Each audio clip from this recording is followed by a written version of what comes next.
Hello and welcome back to In the Corner. I'm Cash. Today we're here with episode 75, and I know it has been about a week since the last episode. It's been a very busy week, so I haven't even had a chance to talk about Xander Zayas becoming a world champion, RDR beating Robert Whittaker, all of that crazy stuff that happened last weekend until now. I didn't even get a chance to preview Kenshiro Teraji Ricardo Sandoval, which had an upset. Sandoval won. So we're going to talk about all that stuff. Plus, we're going to talk about what's coming up this weekend. Plus, we're going to talk about any other news. So it's going to be a very big episode. I'm going to try and condense it as much as I can, but strap in. So let's kick off with just talking about my thoughts on last weekend. So Xander Zayas, I was really impressed by. I had him winning that fight 117-110. I thought that he was honestly in control pretty much the whole fight. I think that Garcia was there the whole fight. Every round was competitive, but it was just every round Zayas was doing the better work. He was getting the bigger, cleaner shots. He was just the better boxer the whole night. It seemed like Garcia was kind of, I don't know. It just didn't seem as clean, if that makes sense. Like I feel like he was much more, of a less than stellar Mexican fighter where he's just coming in to throw and not like throwing willy nilly. He wasn't throwing like William Zepeda levels, but just came in to come and bang. And Zayas came to bang, but he also came to box, and Zayas just outboxed him. I thought that there was a stint where Garcia was having some rounds in the middle. I give him 8 through 10, which may have me just being generous, but it was mostly a very, very dominant performance from Zayas. He's now the youngest world champion in boxing. He's only 22. It's crazy. He was already a champion, but he started young. Um, and he now joins a very, very stacked division. There's rumors that Duran Boots Ennis and Ryan Kelly, or not Ryan Kelly, Josh Kelly are about to fight. Potentially, apparently, an offer has been sent to Josh Kelly for that fight. So that in its own right is a fight that I don't know if I love. Either that Boots absolutely destroys Kelly, but it's possible that we could see Boots versus Kelly as a WBO eliminator to fight Xander Zayas. Other champions in the division: Crawford, Fedora, and of course Bakram Murtazaliev, who nobody wants to fight. So hopefully Zayas gets in this mix. The main fight in that division that everybody really wants to see is Zayas versus Fedora. You also have guys like Virgil Ortiz in that mix. So I mean, 154 is just such a fun division, and there's so many more fun fights to be made. And now we have a real new player. And I mean, Zayas was already a contender, but he's now a world champion, and yeah, that's crazy. Co-main event was Bruce Carrington, who dominated Mateus Haita. I had him winning that 119-109. It was completely one-sided. I thought that Carrington looked good, and he, like I said, he dominated the fight. He just, I've seen much more exciting fights from him, and I feel like, right, ESPN, the final card on ESPN, by the way, just still wild. We still don't know who they're going to next, and it's gonna be a big gap with Top Rank's schedule. But anyways, um, he isn't going for the knockout. He's getting a huge opportunity. This is world title shot. It's an interim, but still, and we're not seeing him get out of first gear. Like he's boxing, but it was just kind of boring. And I'm not somebody who's usually, oh, this is too boring, but like that was a little bit too boring. So I would have liked to have seen a little bit more, But I mean, like, look, you got to go 12 rounds. Zayas won 12 rounds, and it was a great fight. Carrington, he could have done more, but he's not mandatory, even more so for Stephen Fulton, who may be moving up to fight Oshaki Foster at 130 if that's ever gonna happen. If that does happen, then you've got um, Carrington potentially being elevated. Ray Vargas is also still there. He's a champion in recess. You've got plenty of other guys there that Carrington could fight. It's a it's a very loaded division, and I'm very excited and curious to see what ends up happening, who he ends up fighting next, because I do feel like I'm ready to see him get in with another name because he hasn't really done that yet. All of his opponents have just been kind of B-side guys, and I'm ready to see him get in with someone like, oh, Bruce Carrington versus Stephen Fulton, or Ray Vargas, or Nick Ball. Somebody where we actually turn on the TV and go like, oh wow, this is a real fight. For Shushu, but I'm a big fan of Shushu, so we'll see. Also on the card, you had Emiliano Vargas with a huge first round knockout. Just again, proven to be a very very talented and powerful prospect. I think that it's clear the time is now for him to move up to 10 rounds. He's almost like his Abdullah Mason of earlier this year or last year, where he's just like, all right, like this kid's just a superstar. So let's give him a real challenge. So I'm cool if he's in a 10 rounder for his next fight. I think that he's ready for that. Obviously, he's never he never is gonna get to 10 rounds in a similar fashion Abdullah Mason. But yeah, dude, he's very very talented. So I'm excited. I also had Rohan Polanco go in the distance, as did Jan Santana. I mean, they both won their fights. They both were dominant. It was just, I would have liked to have seen a stoppage maybe or a little bit more action. The Santana fight was pretty decent. Polanco, I feel like he could have put more into it. And again, I say this as a Polanco fan, but, it is what it is. He had a second round stoppage from Juan Mita Lopez. He's another very fun prospect. Stephen Afaro was in a tough fight against Christopher Rios where he got cut at a certain point, but he still won that fight. For certainly on my card, I had it 77-75, as did all the judges. So I think that was scored right. It was close, but I think he definitely won it. And then Julius Baio had his professional debut, which was very hyped up. A little bit underwhelming, just because I was told this is going to be awesome. It's going to be crazy. Like, he's going to be the next big thing. And I just saw an average boxing debut. Don't get me wrong, he won every round. He looked like he had potential. It just wasn't anything that shocked me. Like, wow, this is one to watch. So maybe next time he'll show a little bit more of why he's so special and so highly touted. But we'll see. We had the UFC card in Abu Dhabi.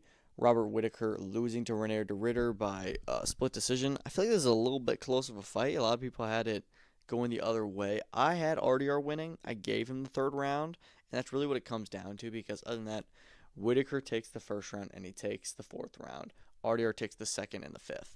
But the third is all questionable because overall, RDR was having more control time for most of that round, but there was a knockdown. And RDR got knocked down big time. And when he got knocked down, I thought the fight was over. I thought that he was so hurt and he was done. And then he gets back up and he ends up winning the round on my card, which is crazy. So I kind of have RDR winning. I can also see it going the way of Whittaker, though. It's just weird. I do feel overall RDR deserves the win. Even if it wasn't, again, the most exciting performance like I thought, with the run he's been on and how he beat Bo Nickel, I thought this was going to be a much crazier fight. It was still a good fight. It also does just suck. I saw that Robert Whittaker's now no longer a top 5 middleweight for the first time in 8 years. That's wild. But I mean, we're getting towards the end of an era for a lot of those UFC champions and contenders, and I don't know, man. He's one of the good guys in the UFC, but RDR is potential, and I'm curious who they'll match him up with next. Piotr Yan beat Marcus McGee by unanimous decision. No shocker there. McGee did have a pretty solid performance in there. I thought I actually gave him the first round, and Yan held on to his number 3 ranking. Didn't get up to second place or anything, but yeah, it was a decent fight. What fight got fight of the month is Shara Magomedov versus Marc-Andre Barriault, which was a pretty solid fight. I don't know if I would pick it for fight of the month, but it was pretty solid. Shara is now back to winning ways. He won every round. The first one was a little bit close, but overall it was Shara Magomedov. Yeah, he just looked really solid, and that was a fun one. Bogdan Guskov knocked out Nikita Krylov in 1 round. That was awesome. Asu Omabayev versus Jose Ochoa. I thought was a pretty fun fight. I had Asu winning. It was pretty good. Bryce Mitchell, Said Nurmagomedov was also a decent fight. Where I had Bryce Mitchell winning. Muslim Salikov had a crazy first round knockout over Carlos Leal. Yeah, you had some pretty solid fights. I saw some people talking about, oh, this was like a bad card, like a bad crop of prelims. You had some that were okay, but overall, I kind of liked them a good bit. I enjoyed them, but it was overall pretty fun. I think that it was the Stephen Wen fight with Muhammad Yahya where he knocked him down. Like, he broke the record for the most amount of knockdowns, and the ref never stopped at any point. It was weird, but I don't know. But yeah, you had some fun wins. Some guys getting back, like Bryce Mitchell. He's now at a bantamweight, and he got himself a really solid win. And yeah, I mean, he's proven he's still a decent fighter. Even if he says crazy stuff and got whooped by Gian Silva, he's still pretty good. So maybe bantamweight he can spice it up because I feel like that is a division that's kind of missing something, and maybe Bryce Mitchell could bring that. It's already a fun division, but um, personality-wise, I think that he could spice it up. You had Claressa Shields beating Lonnie Daniels by dominant unanimous decision, won every round. It was not really even really close, and this is kind of similar with a lot of Claressa Shields fights now, and I feel like this one was kind of the one that broke the camel's back, where now everyone's saying, okay, we're done. You need to go back down in weight because you've been up in this higher weight for, I think this is her third fight, right? Yeah, this is her third fight at heavyweight. And every one of them, she hasn't lost a round pretty much. Like, she hasn't lost a round since I think like the Savannah Marshalls rematch. I mean, it's crazy. She's just been so dominant. So I'm ready to move on. I'm ready to see her get in the mix and go back down. And for me, the clear fight is should Asia Green. Like, that's just it. 160, 168 is where it's actually where Shadasia Green's at. Excuse me. So it makes even more sense. Just go back down there. I mean, Marshall's fighting at 175 right now. She could make 154 maybe even. But 160, 168, that's the range she should be fighting at. She does have a little bit more power here, but she only got the one knockout. Lanny Daniels the other day was a little bit bigger than her. And Daniels really just ran away the whole time. She didn't come to fight, and that was a little bit upsetting. But yeah, not the best fight, but it's just clear that she needs to move on. The last fight with Salida Promotions as well, so I think it's very clear where she's going next. She's gonna probably end up getting a bag from MVP because they're just signing everyone, and they definitely would want her. Tony Harrison came back with a win against Edward Ulloa Diaz, which that was actually a pretty fun fight. I enjoyed that. Uh, Diaz dropped Harrison towards the end, which came out of nowhere. But other than that, it was a pretty good fight from Harrison. Price Taylor had a very boring fight against Robert Sims, where yeah he won every round, but it was just they finally put him on the main DAZN broadcast, and he doesn't get a knockout. But other than that, Samantha Worthington had a pretty dominant win. She's now the WBA interim super lightweight champion. I was very entertained and impressed by her. She beat Victoire Pitot by unanimous decision. So, or sorry, excuse me, majority decision. That's right. I don't know where the draw card came from. I had it decently wide, but she was really impressive. I'd honestly like to see her fight somebody like Chantel Cameron. And then you Caroline Vare beating Alicia Bouderso also pretty dominantly in a WBC featherweight, I believe, eliminator. So it was a pretty solid card. I think you had some good women's fights. I think it started off good and ended okay, but I don't know. I don't know. Some for Sleeper Promotions trying to put on a night of good female fights. They did that in that regard. Also, last weekend you had Ryan Garner dominating, quite frankly, Reese Pilati. One, I think I gave Pilati 1 or 2 rounds. And again, that's just me being generous. And then he stops him in the 12th, just to put the cherry on top. So, hell of a performance from him back at home at Bournemouth. This is a fight coming in that everyone thought was going to be very competitive. Again, it wasn't like Pilati was getting brutalized throughout the fight. It was just that he was not as good of a fighter, like, throughout it, like he was just finding out that, Pilati is very good at British level, but Garner's a step above British level. He's a European. Maybe he's at world level now. I saw somebody say maybe it's time to revisit him versus Anthony Cacaces. That was a fight that was made for 2023. Didn't end up happening. I wouldn't mind that. That may be jumping it a little bit, but I am kind of ready after seeing that to say, okay, you've done everything. European, British, Commonwealth. It is now time for you to go to world level. Because 130 is a division that has a lot of killers out there, but it's also a division that you can succeed in. So let's see how far he goes. Let's match him up with someone good, and let's make the best fights. But yeah, that's a really good fight there. I mean, Jazza Dickens versus Ryan Garner is right there, all British fight. That's for an interim world title. Like, make that. But yeah, that was an impressive performance from the Piranha. Alois Jr. beat Elizora very narrowly. I had that fight a draw. I'm not mad at Alois getting the decision. I feel like he could have done more. And Elizoro, impressed me. He's not the most exciting fighter, but he definitely figured Alois out a bit in the second half and had some good success and made it a much more competitive fight. So, Yeah, I think they were fine. Alloys is is very exciting and entertaining to watch. He's never going to beat somebody like Vidal. He just won't. But he can exist around this level. They also had Carl Fail beating Amir Abubaker in a very, very fun fight, I thought. He stopped him in round 8, and that was a great, great match, I thought. You had Hassan Ashik have his pro debut. I think he was like a cousin of Hamza Shiraz. And he had a third round stoppage. I thought he was really impressive. And then you also had on the main card, you had Tony Curtis Jr., who's trained by Roy Jones Jr., which, this was not a very big card. They had a 4 rounder and a 6 rounder on the main card, but I wasn't overly impressed by Curtis. I thought that didn't show me anything that was too great. I hit him losing 2 of the 6 rounds, so he didn't really impress me that much. But who knows? Maybe next time he will. I don't know. I also attended last week OTX 15, Elijah Pierce, Michael Desmarinis, which was a very fun card, a very long card. I was there until about 1 a.m. So I was getting a bit tired, but you had Elijah Pierce really losing against Das Marinas. He gets dropped in the first round, and from that point on, hardly wins a round. I gave him round 3, and then I didn't have winning any other rounds. It was unbelievable. And then, right when all hope seems lost, really, Das Marinas is kind of just beating him up and just getting way better work. I mean, Elijah Pierce really needs to work on his defense. It is bad, but after all this, Das Marinas knocks him out. Or sorry, Pierce knocks him out. And I got a great picture of it too.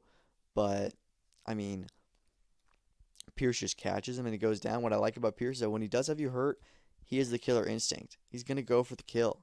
And he did, and he got it because he knew, like, oh my gosh, this is my opportunity to win this fight. Otherwise, I'm not going to. And he goes in there and he knocks him out brutally. Huge shot. Gets on the ropes before he even finishes the count. It was magnificent. It did kind of suck because before the co-main event, even most of the crowd left. They're mostly there for like the undercard prospects, which a lot of which were from Georgia. But co-main event was O'Shea Jones, which I'm not gonna lie, I've seen better performances from her. She stayed in first gear, never made it too exciting. Beat Elia Carranza. I thought beat her pretty fair, candidly. One judge had it 100-90 for Carranza, which is one of the worst cards I've ever seen. I mean, one, to have it going for Carranza at all is pretty bad. Like, I could not see Carranza winning that fight. But giving her every single round, that's absurd and ridiculous. So I was very disappointed in that. Thought that was stupid. You also had on there Haven Brady Jr. dominating to Michael Harris. He was really, really impressive. Just better than Harris in every single level, in boxing skill and power, and in speed and technicality and footwork. Just completely destroyed him. Nathan Ligo, first round knockout again. Desmond Leones beat Julio Gomez in an upset in a great 6 round fight. You also another great 6 round fight between Maximus Garland and Morgan Griggy, where there was an upset in that one as well. That was the first pink slips fight. That was awesome. Some awesome action in those 6 rounders. It was probably the highlight of the night. Elijah Lugo, the younger brother of Nathan Lugo, had his first stoppage in the 5th round, but it's his first stoppage as a pro. They came out as Batman and Superman differently because, Nathan Lugo always walks out as a superhero. So since they're fighting on the same card, they did Batman and Superman, which I thought was pretty fun. And then you had the pro debut of Yandiel Lozano Okendo, who looked pretty decent. Nothing crazy, but he won every round against Alex Payete, and it was solid. So I enjoyed that event a lot. It was a lot of fun and some good stuff. You also had Kenshiro Teraji, Ricardo Sandoval yesterday. A 3-pack of world title fights from Japan. Yet again, Japan delivers with their title action, and you get a lot of fun fights and a great card. And this was no different. Your main event, Ricardo Sandoval upsetting Kenshiro Teraji in a very close fight, mind you. Very, very close. I could see this one going either way. I don't know. It's hard to say. And it really is that knockdown that makes it more complicated. Without the knockdown, it could just be a draw. But part of me wants to say, or it could even be a win for Teraji. Part of me wants to say that this is a Teraji win. Just because when you look at the scorecards, I feel like Teraji could have won 6 of those rounds. but I also feel like Sandoval could have won 7 or 8 of them. I mean, a lot of those rounds early on, it just felt like, man, Taraji's just not getting going. And neither is Sandoval, but Sandoval is the star of the night because even if he got dropped and even if it was close, he was the one that made him much more competitive. I wasn't expecting that from him. I was expecting Taraji to, largely dominate. This is a guy who's on the pound for pound list. And Taraji's also a guy that I feel, not to say that he isn't fantastic because he is, but has gotten lucky in boxing a lot. I thought that he lost to Carlos Canizales. I thought that he was losing, not terribly, but I thought he was losing to Seiji Yurikui and got a very controversial and poor stoppage in the 12th round. And that gave him the victory. So I think that he's luck has helped him out a lot in the last few years. And this time it could have helped him and it wasn't on his side. So I guess we'll go. But I don't know. He um he looked decent. He just wasn't throwing a lot and was getting hit a good bit and wasn't as dominant with his jab and just wasn't as dominant. He just wasn't able to get past Sandoval and prove like, oh, like this is my kind of fight. Sandoval wasn't even necessarily the aggressor, but was just standing and trading with him, wouldn't back down, and was doing a lot of his success and got a lot of jabs and a lot of uppercuts in. I mean, Sandoval was really impressive. I'm not mad at all at Sandoval getting the win. I'm surprised that he got it because he was in Japan, but yeah, good for him. He's now the unified flyweight champion, and now everything changes with Taraji being the king of that division. You know, who is the king now? There's still a lot of question marks. So we'll see. The other champions, you have Alice Kuaga and you have Masamichi Ibuki. Maybe it's Ibuki versus Sandoval next. Who knows? But the door's wide open. You could see Sandoval versus Alice Kuaga on a Japan card now, I guess. That'd be pretty funny. They're both Americans. But yeah, lots of stuff to do in that division. It's a great one. It's very underlooked. And yeah, or overlooked, I should say. So we'll see. Antonio Vargas and Diego Higa fought to a draw. I did see Higa officially announce his retirement, which he said he would do if he lost the fight. He had a draw, which, I don't hate. I had Vargas edging this fight. I'm not mad at the draw card, but I think that Vargas won 114, 112 with that knockdown in the end. That really saved him. Otherwise, he would have lost the fight. But he got a knockdown over Higa in the 12th round, which is just crazy to see. And it sold Higa that fight.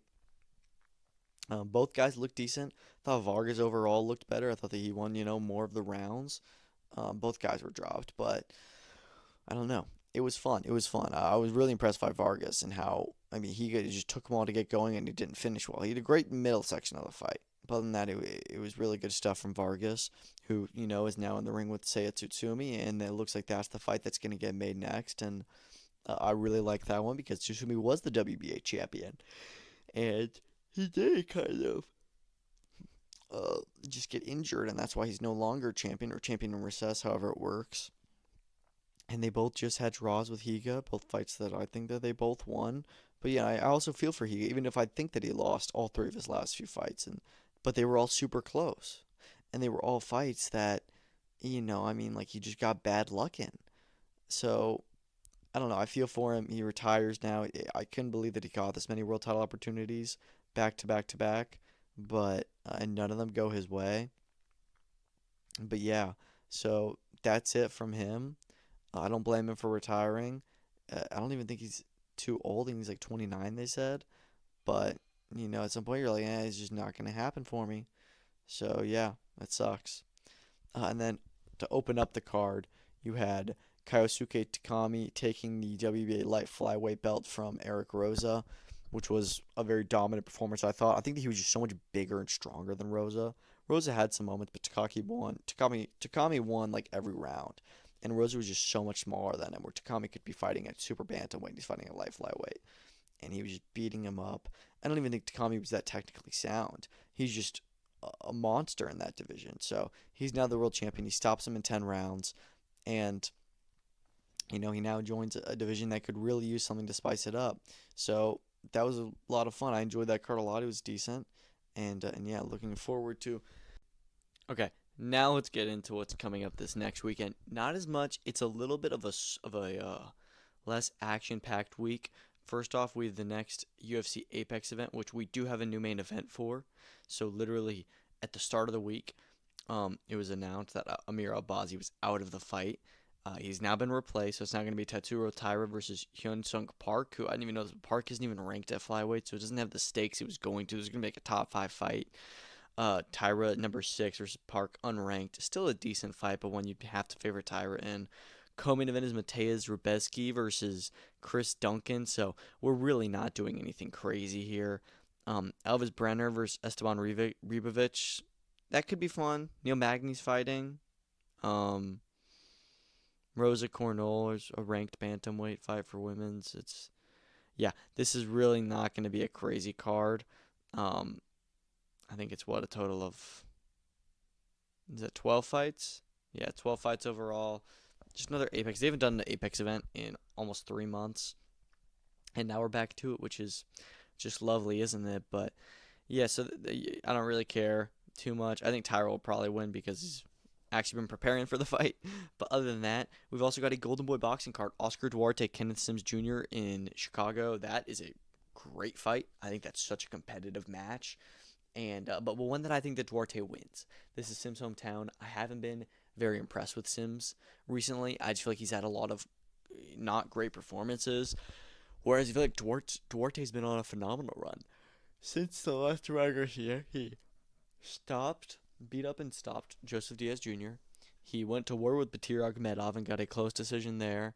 And then he beat up Miguel Medueno. So yeah, Kenneth Sims is probably the toughest challenge of that crop. Maybe not Akhmedov, but I think Duarte gets past him for sure. If he stops him, I don't know, but I do think Duarte wins this fight. Co-main event, interestingly enough, is going to be Regis Prograis versus Jojo Diaz Jr. A fight of washed versus washed. I mean, Regis already has not fought in almost 2 years and is probably close to hanging him up. But Jojo Diaz Jr., man, I mean, his track record recently is just horrendous. If you look at his last 8 fights, he's 2-6 in his last 8 fights in the last few years. You know, I mean, and it's mainly because he got so active. Because, like, look, he lost to Devin Haney in 2021. A year later, loses to William Zepeda. And then a few months after that, loses to Mercito Hesta. And then that was the one where it's like, oh, man, you know. And then a couple months later, comes back against Jerry Perez, beats him. Then loses a fight in February against Jesus Perez. Loses a fight against Oscar Duarte, which is understandable. Loses a fight against Abraham Montoya on Pro Box in November. So 2024 was just a terrible year. He goes back earlier this year and gets a win over 8 rounds against Jorge Valencia, who is 6-4-1. So I guess now he's coming off a win, but he's the guy in boxing that's still fighting most that I would probably say I am most concerned and wanting him to retire. I think that he's fine, but it's just like, dude, enough is enough. You're not winning anymore, and there is zero way he wins this fight on Saturday. Do I think Regis should keep fighting? No, not really, but I think Regis is far more competent at that level than Diaz is. Yeah. I mean, Regis can still fight a lot of contenders, but no, I don't like that fight. I just think it's stupid. But anyways, Tristan Kalkruth is coming back to fight Devontae Williams, who's 13-2. So that should be interesting. Kalkruth had a close fight last time I remember. You also have Yair Gallardo, who they just recently signed, I think. He's in an 8-rounder. You've got Gael Cabrera returning on this card, and what I believe is his first 8-rounder. He's got an undefeated opponent as well in Richard Reyes, who's 3-0-1. And then you've also got the return of Joshua Edwards coming back. Which is very exciting because he's always super exciting to watch. And then you have Mekai Phillips on the card, who I'm not too familiar with. So it's not the most loaded card. You've got a good main event and a decent co-main, but other than that, nothing too crazy. Some fun prospects though, and yeah, I'm looking forward to Saturday night certainly for those fights. You've also got this weekend the start of the finale for PFL World Tournament. We have the first 2 title fights and ends to the tournament. Of course, that being the welterweight and the featherweights. So we're going to be having tomorrow night, and the main event is going to be Thad Jean versus Logan Storley. And oh man, now we have to pick these fights, and that is for the welterweight title. Oh, see, this one's tough because I feel like Thad Jean has got a lot of potential. and he is such a superstar. But I also feel like Logan Storley is just really, really hard to beat. I mean, if we saw how dominant he was with his wrestling his last few fights, like you just can't do anything. So I'm actually gonna. I just been thinking that, dude. I'm gonna pick Logan Storley to win this fight. Just realistically, I think that he beats him. I think he's a bit older and a bit more maybe stronger. A bit more experienced. Teraji, I feel like he's a little bit more of a prospect. So I don't know. But yeah, that's going to be a great fight. And then you've also got Jesus Pinedo versus Movlid Kybulaev for the featherweight belt. That one is another close one. Honestly, kind of a similar stylistic matchup. I'm going to go with Pinedo on that one. I could be wrong, but that's just how I'm feeling at the moment. I feel like he's been on a really, really good run in this tournament so far, so he's getting my vote to win that. And then on that main card, you've got Asael Ajauj versus Yves Landu and Jordan Newman versus Islam Abdul Basset. So don't really know what's going on with this card, and I don't know. I was kind of expecting it to be a little bit better of a card. Like I thought you'd have Jason Jackson on here maybe or somebody like that, and it's just like the title fights and then a ton of nothings, and that's the main card. And you've got 6 other fights on the early card. So who knows? Maybe it'll be good, but I am looking forward to both those title fights.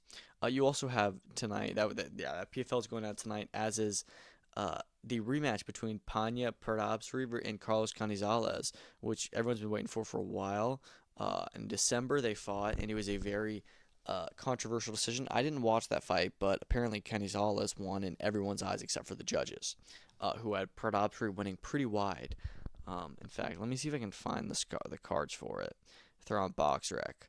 But yeah, okay. Well, actually, it wasn't very wide. It was a majority decision, but still, it was apparently far enough that it shouldn't have been for Pratapsri, especially a 116-112.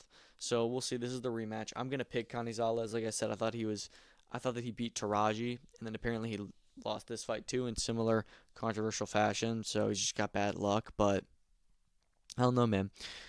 That one should be good if I'm able to watch it. And then you also have a BKFC card this weekend. That, of course, being BKFC 79. So that one is going to be in Sturgis. They had an event in Sturgis. Actually, I think like this exact same weekend last year. But this time it's going to be headlined by the vacant welterweight championship, of course, between Gogo Slaveski and Julian Lane. That one's going to be good.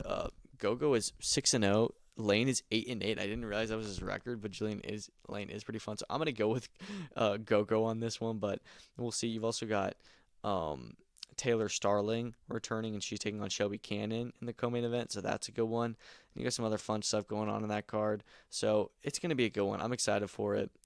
Their Sturgis event last time looked really sick, so excited for another spectacle with like I think it's like maybe their biggest attendance. They had like 20,000 people just standing there, so that's gonna be awesome.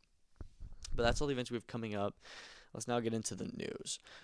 So Ryan Garcia and Rolly Romero are in advanced talks for a December rematch. Yeah, this is interesting. And I don't know if this is a Ring Magazine card or if it's a PBC card or Golden Boy. Like I really have no idea. I also do know that Rolly Romero just today was upgraded to the WBA, super full world champion at welterweight. Obviously, for the longest time, it's been Boots Ennis. Or sorry, not the longest time, but since April, it's been Boots Ennis, and Rolly has been regular champion. I mean, the longest time in that we've known Boots is moving up for about a month, and nothing happened yet. Well, he's vacated the IBF, and he's now also vacated the WBA. So Crocker and Donovan are fighting for that IBF belt, and the WBA belt is now held by Rolly Romero, which we all expected, but still. So he's now a full world champion at 147 pounds. And so in a world where guys like Ryan Garcia have never held a world title, Rolly Romero is a 2-division champion, which is just hilarious to me. But yeah, so as far as the rematch is concerned, I'm okay with it. It really wasn't a great fight last time. It had potential to be a great fight, and maybe it will be this time. But I wouldn't be mad if Rolly Romero decided to go another route and to take on a different challenger, unification, something like that. Because I feel like that first fight they threw on the WBA regular title, but that was not really meant to be a title kind of fight. It's just meant to be like a fun fight, not an important fight in terms of legacy and belts. So I feel like Rolly now is a world title. He may want to try and take a more normal world title approach and fight just a contender or a champion or something like that. So we'll see, man. We'll see. But I would not be mad if they ran it back. Chiuwas has not been banned or suspended. He's given a 12-month probation period with random testing.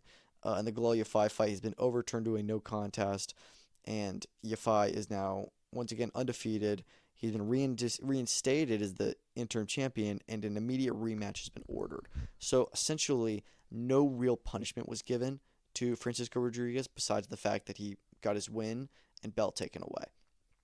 And he's now going to have to rematch Yafai, which is I think we said I think Rodriguez you'd still give him the edge, but he dominated Yafai probably because of the drugs in his system, and it just shocks me that there's not even like a 1 month ban. They're just giving him a probation period, and then they're putting him in the back same position, and I think this is really mainly because it wasn't like it was like a close fight or anything.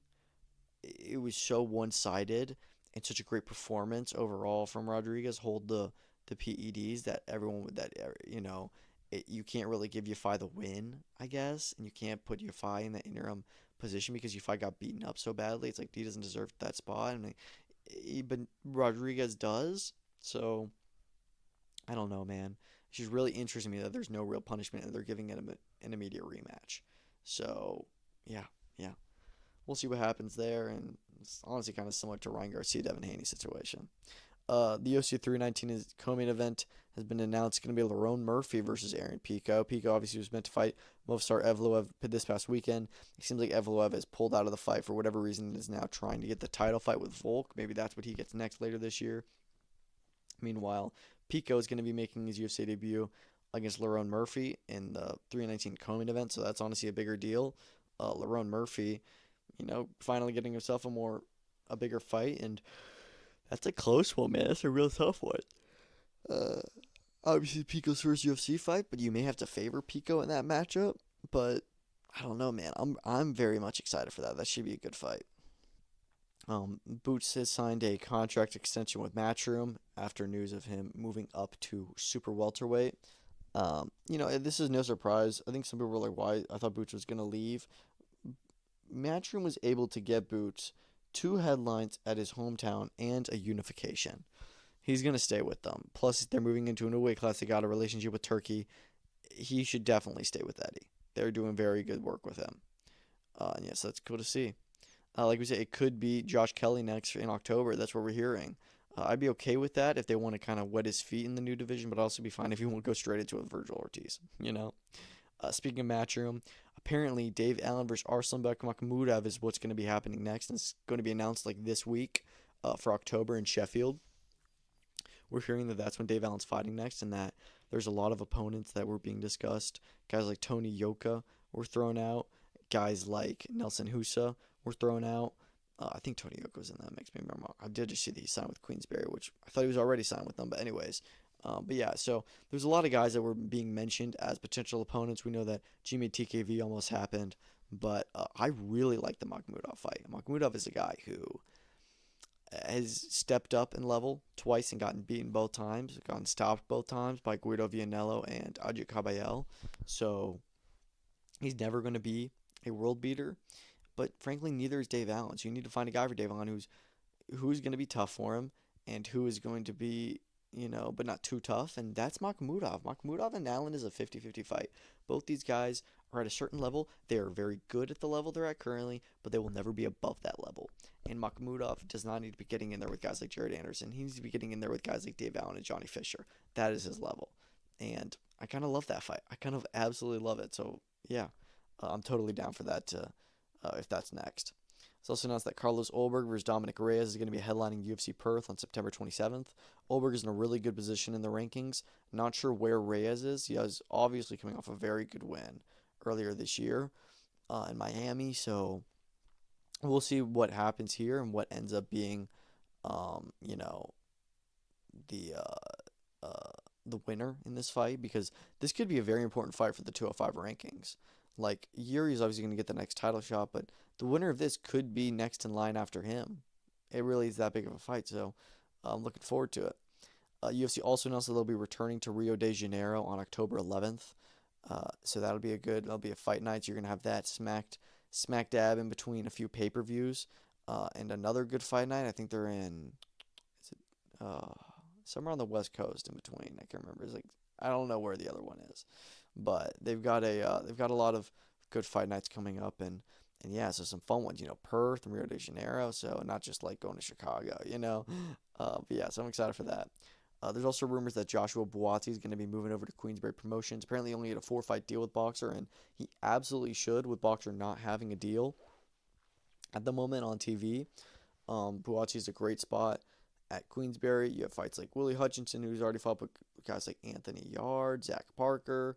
Lots of good opponents for Buatsi over there, and so I definitely think he should jump ship. In fact, I think we're going to see a lot of guys jumping ship like Ben Whittaker and such because, I mean, just Buatsi alone apparently like a $3 million deal with Ben Shalom, and that was over a 4-fight deal where the budget, if Ben Shalom was to move over to iPlayer, the budget for his shows would be like 500,000 or less, which is really, really poor. So you'd barely be able to pay for a good main event there. I mean, Buatsi alone is, on average between that $3 million fight deal. Granted, you also have turkey money thrown in there at some point, but he's getting paid like $700,000 a fight, just about. So 750. Um, you won't be able to really get any good fights on iPlayer. So I hope that that's not what they're doing because then Boxer would essentially become what Wasserman is on Channel 5 right now, and they would just switch spots. It'd be a huge downgrade to go from Sky Sports to iPlayer, but not a lot of options, I guess. Some MVP announcements. Lucas Body versus Roger Gutierrez has been added to this huge fight night they're building up on August 23rd. It's going to be a WBA lightweight title eliminator, so winner of this will be in a position to challenge Tank Davis for his world championship. So that's a huge fight, and good for him. But yeah, it's gonna be a what's it called? It's gonna be awesome, and I'm really looking forward to seeing him come back. He also signed a contract extension with MVP, and it's just so interesting to me that they had H2O Silva in this position, Body beats him, and then they just seemingly abandoned H2O and are now just putting all their stock into Body. I mean, yeah, Body deserves it. I don't think he's ever going to beat Tank Davis. I don't think he's ever going to be really in a real title fight or, you know, too much contention for that. But, he's getting into an eliminator. They're putting him in a great spot. And he's honestly one of their guys who's fighting it closest to a world title right now, besides maybe like Yankee Rivera, who's fighting on this card. So they're putting together some awesome, awesome fights on this card. And yeah, I'm really looking forward to it, and it's going to be a good one. They also announced another slew of fighter sightings.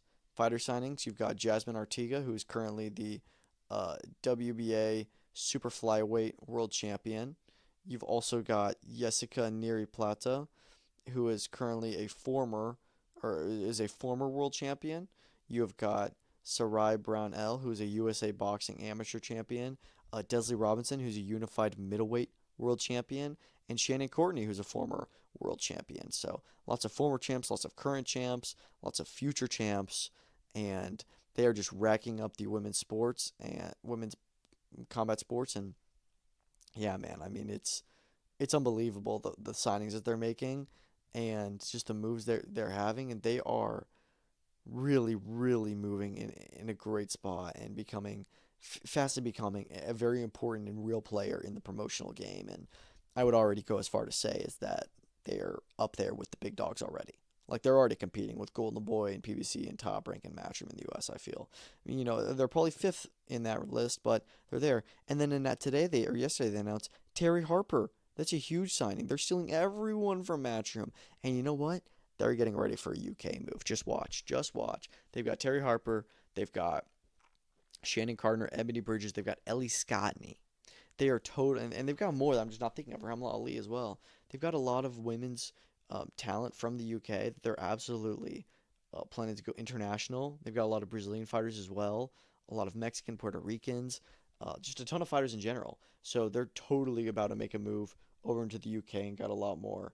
Got another women's event going in there. Is it going to be on Netflix? Probably not, but it'll be a really good card. And I'm just saying, dude, like they're going to move in there pretty soon. That's the next step, I'm guessing.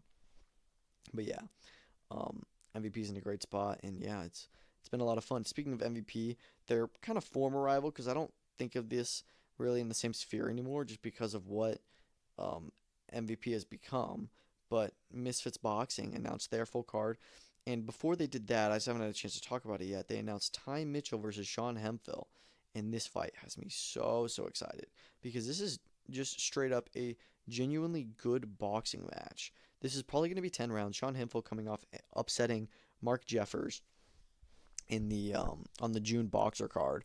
And then Ty Mitchell coming in, who's coming off a great win over Idris Virgo in May, who again, Idris Virgo was a pro boxer, but was not at as high of a level. Sean Hemphill is like world ranked.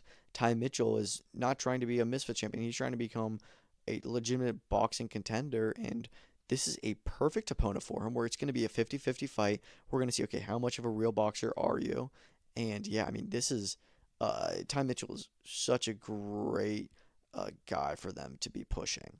And this card is going to have a little bit of everything.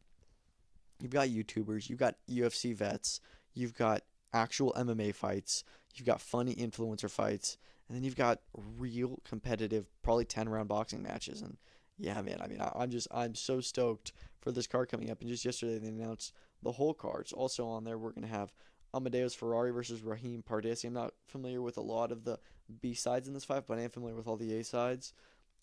Amadeus Ferrari, of course, is a really big name in Poland apparently, and he just recently fought Salt Poppy and lost to him, but he's very funny, great character. Chase Demore returning against Nathan Marcon. Chase Demore is their heavyweight champ and has, improved a lot recently. And then you've also got Carla Jade in here, and she's going to be fighting Darren Harris. She's one of their champions. And then Amir Anderson, who's their really high prospect, and he's going to be fighting Vitor Siqueiria. So, yeah, man, just a lot of awesome fights on this card. The poster designs have been pretty fun. The Ring of Thrones, and yeah, I did see the pay-per-views $50, which is a little bit disappointing, but, I don't really care. I cannot wait for August 30th, and this card is turning into something very exciting. Nate Diaz says he wants to come back and face Max Holloway for the BMF. I like that call out. Obviously, Nate Diaz is definitely in a position to fight for a BMF title. Max Holloway absolutely obliterates the floor with him in 2025, and I don't understand why Nate Diaz needs to come back. He always says he wants to, but then never actually does anything. He's had some boxing matches, but nothing UFC, so we'll see if he ever does return. But him and Masvidal and Connor, they just talk about coming back, but I don't know if they ever will. There's also word of Umar Nurmagomedov versus Mario Batista happening next. That actually makes a lot of sense. Batista is now like he's ranked number 5, 6 or something like that in the bantamweight division. Umar is awkwardly there at like number 2, where Corey's going to get the title fight. Piotr Yan is next in line for that. What do you do with Umar in the meantime? Umar fights somebody like Batista, so I'm fine with that. I don't know when it'll happen. Maybe on this Islam card, but yeah, we'll see. But that's a pretty good fight. August 20th, No Limit announced that Nikita Tszyu, Michael Zarafa, and Brock Jarvis are all going to be returning on a pretty good card. Opponents, not really too familiar with any of their opponents, but it's a good 3-pack of guys right there. Nikita Tszyu hasn't fought in a while, and I don't know. I'm really waiting for No Limit to get a U.S. broadcaster because it's kind of ridiculous. I mean, I think that they had a card the other day that just nobody talked about and everyone forgot about. It was like a small like fight night kind of ordeal. I don't know. I would like to watch their stuff. And then lastly, BKFC announced that they're going to be coming to Budva, Montenegro. I do not know when that card is happening. I think that they said it was sometime in October. But what I did see is that apparently their October card, their New Jersey card that's going to be on October, that was their Mike Perry card was meant to be October 11th. It's now going to be October 4th, and he's going to be headlining in Jersey, it seems. I saw that on their post. It was like, oh, so Mike Perry's fighting in Jersey.